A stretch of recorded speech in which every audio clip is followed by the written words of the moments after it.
I'm joined now by the Labour MP for that very constituency in Rochdale, Paul Wall. Thank you so much for joining me tonight, Paul.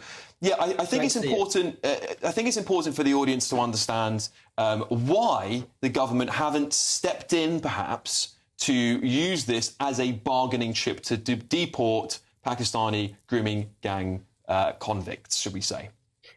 Well, I've been working ever since I was elected last year with ministers to make sure that the deportation of these two sick perverts is actually a priority in government.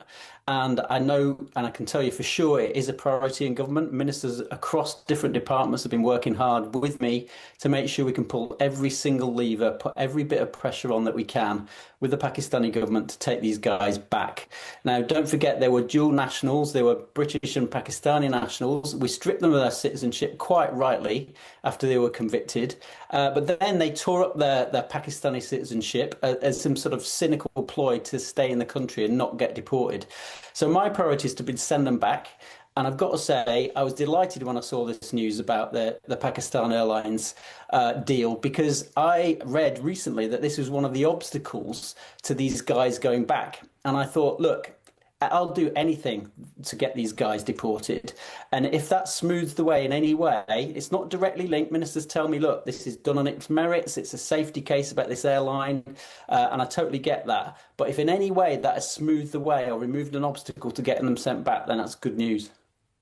So, you know, there's been a lot of reports that this was a bargaining chip that's been used before, and a lot of people at home were quite upset when they found that this deal had just gone through. Now, my understanding of it is that this is an independent decision away from government, so the government would suggest they haven't got any power to do anything in this situation or wouldn't step in. But surely in times like this, government should be using it as a sort of veto to go, do you know what? If you want to reinstate your national airline so they can fly direct to the UK, perhaps you guys should consider taking back these two blokes that have committed a heinous crime. They are your citizens.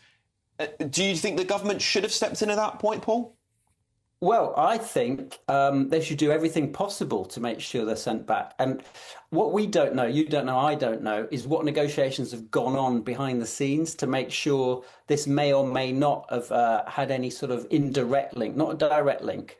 But if it was an obstacle to them being sent back and that obstacle has been removed, that can only be a good thing. Look, there's lots of other things we can do. We can make damn sure that we pressure the Pakistani government to say, look, it's your duty to take these people. But in the real world, what happens is you work hard at negotiations. You do it often quietly. Diplomacy really isn't done through megaphones. Often you'll get results through a quieter approach.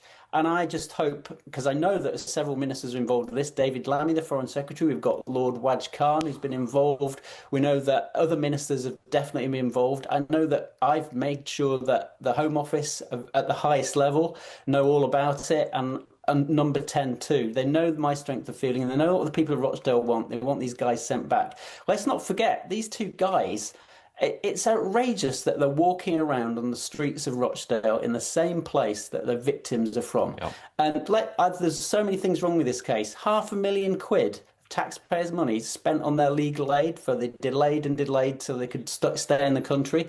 The other outrage is they were both given relatively short sentences. You know, one was given 6 years, one was given 8 years. They were out after 2.5 years. That in itself is a disgrace. So this is just, in my opinion, it needs resolving, and it really needs resolving quickly. So I'm working every single day I can to say to ministers, do whatever you can to get them out. OK, thank you so much, Paul Wall there, Labour MP for Rochdale. Good luck, Paul, with your campaign to get them out of the country. I think many people will be behind you on that. I want to bring in my...